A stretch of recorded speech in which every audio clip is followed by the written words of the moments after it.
রমজানের এই দামি সময় পিতামাতা সন্তানের জন্য এই দুইটা আমল করবেনই। কারণ হচ্ছে এই রমজান মাসে পিতামাতা সন্তানের জন্য দোয়া করলেই সেই দোয়া কবুল হয়ে যায়। দেখেন, আমাদের পিতামাতা সন্তানের জন্য ভালো খাবারের ব্যবস্থা করতে পারে, সন্তানের জন্য ভালো স্কুলের ব্যবস্থা করতে পারে, কিন্তু আমাদের পিতামাতা সন্তানের জন্য ভালো দোয়া করতে তারা জানে না। অথচ নবীজি বলছেন সন্তানকে ভালো মানুষ হিসেবে তৈরি করার জন্য এই দুইটা দোয়া তোমাকে সবসময় পড়তে হবে। এর জন্য এক নম্বরে আপনি আপনার সন্তানের জন্য এই দোয়াটা পড়বেন। দোয়া পড়ার আগে আপনি বিশেষ করে পারলে সন্তানের মাথায় হাত রেখে এই দোয়াটা প্রথমে পড়বেন। আল্লাহুম্মা ফাক্কিহু ফিদ্দীন ওয়া আল্লিমহু তাওয়ীলা।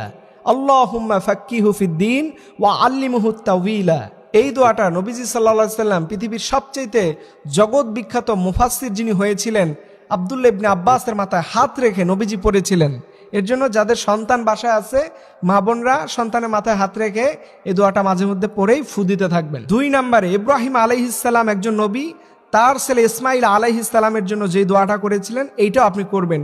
রব্বি জাআলনি মুকিমাস সালাতি ওয়া মিন যুররিয়াতি রব্বানা ওয়া তাকাব্বাল দুআ। এই ছোট্ট দোয়াটা পড়ে সন্তানের মাথায় ফু দিবেন, পানির মধ্যে ফু দিয়ে খাওয়াবেন। এবং আপনার সন্তান যদি বেশি দুষ্টুমি করে তাহলে 7 বার আউযু বিল্লাহি মিনাশ শাইতানির রাজিম এই কোরআনের অংশটুকু পড়ে তাকে খাওয়াবেন। দেখবেন সন্তান ভদ্র হবে, পৃথিবীর সেরা মেধাবী হবে, ডাক্তার হতে পারবে, ইঞ্জিনিয়ার হতে পারবে, মায়ের খেদমত করবে, ওকে নিয়ে দুশ্চিন্তা করা লাগবে না। আল্লাহ এই রমজান মাসে পিতামাতার দোয়া কবুল করে। আমি আমার সন্তানের জন্য ইফতারি টাইমে দোয়া করি। যেই সন্তান পৃথিবীতে আসে না তার জন্য দোয়া করি। কেন করি?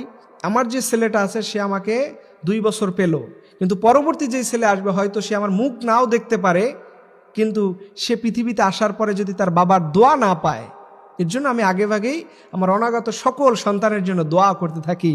আল্লাহ তুমি তাদেরকে জান্নাতি বানায়ো এবং তাদের কারণে যেন আমি জাহান্নামে না যাই।